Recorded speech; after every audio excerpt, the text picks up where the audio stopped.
इस वीडियो में हम जानेंगे क्लास 9th का एनसीईआरटी हिंदी, जिसका चैप्टर नंबर दूसरा है राजेंद्र प्रसाद। ये तो लेखक हैं और चैप्टर का नाम है भारत का पुरातन विद्यापीठ नालंदा। इसका हम जानेंगे प्रश्न उत्तर। टोटल इसमें नंबर ऑफ़ क्वेश्चंस जो हैं, नंबर ऑफ़ क्वेश्चंस 19 हैं। 19 प्रश्न हैं, आगे प्रश्न नहीं है, देख सकते हैं। और ये 1900 प्रश्न का उत्तर सटीक सरल भाषा में जानेंगे ताकि आपको कोई भी प्रॉब्लम ना हो। ठीक हो, आपको ये सारा का सारा याद हो जाएगा। तो लाइक कर दीजिए। चलिए शुरू करते हैं।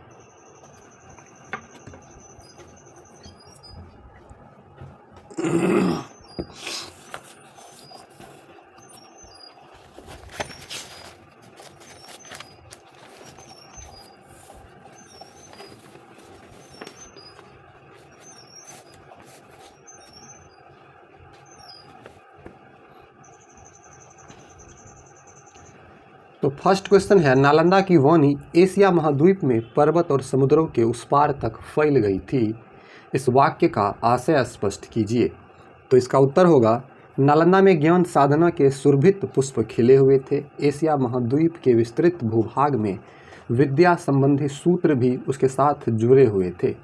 ज्ञान के क्षेत्र में देश और जातियों के भेद लुप्त हो जाते हैं। इन्हीं सब कारणों के कारण उपयुक्त बातें कही गई है। ठीक है, आगे बढ़ते हैं। दूसरा प्रश्न है, मगध की प्राचीन राजधानी का नाम क्या था और वह कहाँ अवस्थित थी? इसका उत्तर होगा, मगध की प्राचीन राजधानी का नाम राजगिरी था और वह 5 पर्वतों के मध्य में बसी हुई गिरिब्रज या राजगिरी नाम से प्रसिद्ध थी। तीसरा है, बुद्ध के समय नालंदा में क्या था? इसका उत्तर होगा, बुद्ध के समय नालंदा के गांव में प्रवाजिकों का आम्रपान था। स्क्रीनशॉट कर लीजिए फर्स्ट, सेकेंड और थर्ड क्वेश्चन। चलिए आगे बढ़ते हैं।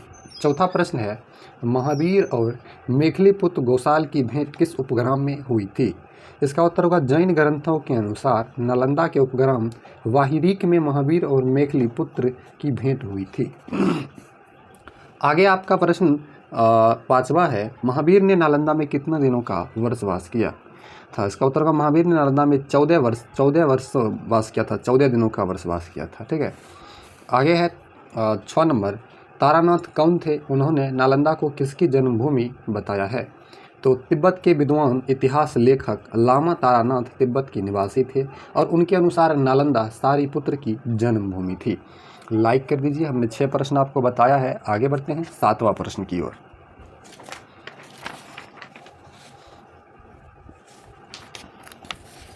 सातवां प्रश्न आपका है, एक जीवंत विद्यापीठ के रूप में नालंदा कब विकसित हुआ? इसका उत्तर होगा, नालंदा की प्राचीनता की अनुश्रुति बुद्ध, अशोक दोनों से संबंधित है, किंतु एक प्राणवंत विद्यापीठ के रूप में उसके जीवन का आरंभ लगभग गुप्त काल में हुआ।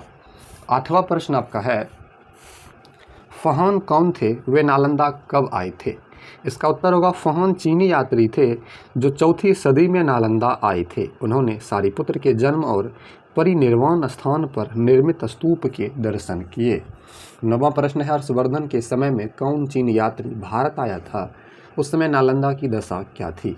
इसका उत्तर होगा, हर्षवर्धन के समय 7वीं सदी में युवान चांग भारत आए थे। उस समय नालंदा अपनी उन्नति के शिखर पर था। नालंदा के नामकरण के बारे में चीनी यात्री ने किस ग्रंथ के आधार पर क्या बताया है? चीनी यात्री युवान चांग ने एक जातक कहानी का हवाला देते हुए बताया है कि नालंदा का यह नाम इसलिए पड़ा था कि यहाँ अपने पूर्व जन्म में उत्पन्न भगवान बुद्ध की तृप्ति नहीं मिली थी, इसीलिए नो अलदा कहते, तृप्ति नहीं मिली थी उसको बोलते हैं नो अलदा, और इसी से नाम पड़ा नालंदा। अब देखिए आगे आपका 11वां प्रश्न है, नालंदा विश्वविद्यालय का जन्म कैसे हुआ? इसका उत्तर होगा, नालंदा विश्वविद्यालय का जन्म जनता के उदार दान से हुआ। कहा जाता है कि इसका आरंभ 500 व्यापारियों के दान से हुआ था, जिन्होंने अपने धन से भूमि खरीदकर बुद्ध को दान में दी थी। आगे आपका 12वां प्रश्न है, यशोवर्मन के शिलालेख में वर्णित नालंदा का अपने शब्दों में चित्रण कीजिए। इसका उत्तर होगा, 8वीं सदी के यशोवर्मन के शिलालेख में नालंदा का बड़ा भव्य वर्णन किया गया है। यहाँ के विहारों की पंक्तियों के ऊंचे ऊंचे शिखर आकाश में मेघों को छूते थे। उनके चारों ओर नीले जल से भरे हुए सरोवर थे, जिनमें सुनहरे और लाल कमल तैरते थे। बीच बीच में सघन आम्र कुंजों की छाया थी। यहाँ के भवनों के शिल्प और स्थापत्य को देखकर आश्चर्य होता था। उनमें अनेक प्रकार के अलंकरण और सुंदर मूर्तियाँ थीं। यूँ तो भारतवर्ष में अनेक संधाराम हैं, किंतु नालंदा उन सब में अद्वितीय हैं। आपका 13वां प्रश्न है, इति संग कौन था? उसने नालंदा के बारे में क्या बताया है? इसका उत्तर होगा इति सिंह चीनी यात्री था। उसके समय में नालंदा विहार में 300 बड़े कमरे और 8 मंडप थे। पुरातत्व विभाग की खुदाई में नालंदा विश्वविद्यालय के जो अवशेष यहाँ प्राप्त हुए हैं, उनसे इन वर्णनों की सच्चाई प्रकट होती है। प्रश्न नंबर 14 है, विदेशों के साथ नालंदा विश्वविद्यालय के संबंध का कोई एक उदाहरण दीजिए। आपका उत्तर होगा विदेशों के साथ नालंदा विश्वविद्यालय का जो संबंध था, उसका स्मारक एक ताम्रपत्र खुदाई में मिला है।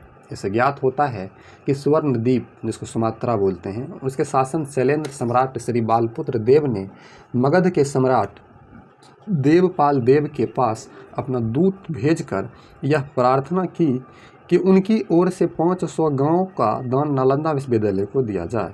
ताम्रपत्र के अनुसार नालंदा के गुणों से आकृष्ट होकर यवद्वीप के सम्राट बालपुत्र ने भगवान बुद्ध के प्रति भक्ति प्रदर्शित करते हुए नालंदा में एक बड़े विहार का निर्माण करवाया। प्रश्न नंबर 15 है, नालंदा में किन 5 विषयों की शिक्षा अनिवार्य थी? इसका उत्तर होगा नालंदा का शिक्षाक्रम बड़ी व्यवहारिक बुद्धि से तैयार किया गया था। मूल रूप में 5 विषयों की शिक्षा वहाँ अनिवार्य थी। शब्द विद्या या व्याकरण, जिससे भाषा का सम्यक ज्ञान प्राप्त हो सके। हेतु विद्या या तर्कशास्त्र, जिससे विद्यार्थी अपनी बुद्धि की कसौटी पर प्रत्येक बात को परख सके। चिकित्सा विद्या, जिसे सीखकर छात्र स्वयं स्वस्थ रह सके, एक दूसरों को भी निरोग बना सके। शिल्प विद्या, एक न एक शिल्प को सीखना यहाँ अनिवार्य था, जिससे छात्रों में व्यवहारिक और आर्थिक जीवन की स्वतंत्रता आ सके। इसके अतिरिक्त अपनी रुचि के अनुसार लोग धर्म और दर्शन का अध्ययन करते थे। चलिए अगला प्रश्न नंबर 16 देखते हैं। वीडियो को लाइक कर दीजिए। अगर आपका कोई मित्र जो हमसे नहीं जुड़े हुए हैं या हमारे बारे में नहीं जानते हैं, तो उन्हें वीडियो शेयर करके उनको भी मदद कीजिए, ताकि उनके पास भी ये प्रश्न उत्तर जाए। 16 नंबर प्रश्न है, नालंदा के कुछ प्रसिद्ध विद्वानों की सूची बनाइए। इसका उत्तर होगा जिस समय धर्मपाल इस संस्था के कुलपति थे, उस समय शीलभद्र, ज्ञानचंद, प्रभामित्र, स्थिरमती, गुणमती आदि अन्य आचार्य युवान चांग के समकालीन थे। क्वेश्चन नंबर 17 है, शीलभद्र से युवान चांग या वेनसांग की क्या बातचीत हुई? इसका उत्तर होगा जब युवान चांग नालंदा से विदा होने लगे, तब आचार्य शीलभद्र एवं अन्य भिक्षुओं ने उन्हें यहाँ रह जाने के लिए अनुरोध किया। युवान चांग ने उत्तर में यह वचन कहे, यह देश बुद्ध की जन्मभूमि है, इसके प्रति प्रेम न हो सकना असंभव है, लेकिन यहाँ आने का मेरा उद्देश्य यही था कि अपने भाइयों के हित के लिए मैं भगवान के महान धर्म की खोज करूँ। मेरा यहाँ आना बहुत ही लाभप्रद सिद्ध हुआ है। अब यहाँ से वापस जाकर मेरी इच्छा है कि जो मैंने पढ़ा सुना है उसे दूसरों के हितार्थ बताऊं और अनुवाद रूप में लाऊं, जिसके फलस्वरूप अन्य मनुष्य भी आपके प्रति उसी प्रकार कृतज्ञ हो सके जिस प्रकार मैं हुआ हूं। इस उत्तर से शीलभद्र को बड़ी प्रसन्नता हुई और उन्होंने कहा, यह उदात्त विचार तो बुद्धिस्टों जैसे है, मेरा हृदय भी तुम्हारी सदाशाओं का समर्थन करता है। आगे आपका क्वेश्चन नंबर 18 है, विदेशों में ज्ञान प्रसार के क्षेत्र में नालंदा के विद्वानों के प्रयासों के विवरण दीजिए। इसका उत्तर होगा पहले तो तिब्बत के प्रसिद्ध सम्राट स्त्रोंग छन गम्पो 630 ईस्वी में उन्होंने अपने देश में भारतीय लिपि और ज्ञान का प्रचार करने के लिए अपने यहाँ के विद्वान थोनिन सम्मोट को नालंदा भेजा, जिसने आचार्य देवविद सिंह के चरणों में बैठकर बौद्ध और ब्राह्मण साहित्य की शिक्षा प्राप्त की। इसके बाद 8वीं सदी में नालंदा के कुलपति आचार्य शांति रक्षित तिब्बती सम्राट के आमंत्रण पर उस देश में गए। नालंदा के तंत्र विद्या के प्रमुख आचार्य कमनशील भी तिब्बत गए थे। लास्ट प्रश्न इस चैप्टर का है, ज्ञान दान की विशेषता क्या है? इसका उत्तर होगा ज्ञान के क्षेत्रों में जो दान दिया जाता है वह सीमा रहित और अनंत होता है। न उसके बांटने वालों को तृप्ति होती है और न उसे लेने वालों को। यही ज्ञान दान की विशेषता कही गई है। तो हमने इस वीडियो में राजेंद्र प्रसाद, जो भारत के प्रथम राष्ट्रपति थे, उनके द्वारा लिखा गया भारत का पुरातन विद्यापीठ नालंदा चैप्टर का सारा प्रश्न उत्तर बताया। और इससे पहले वाले चैप्टर का भी वीडियो बना हुआ है, लाइक करके सब्सक्राइब करके हिंदी वाला प्लेलिस्ट जरूर चेक कीजिए। और 9th क्लास का और भी सब्जेक्ट का बनाया गया है जो आपके लिए बहुत इंपॉर्टेंट हो सकता है। थैंक यू, मिलते हैं अगले वीडियो में।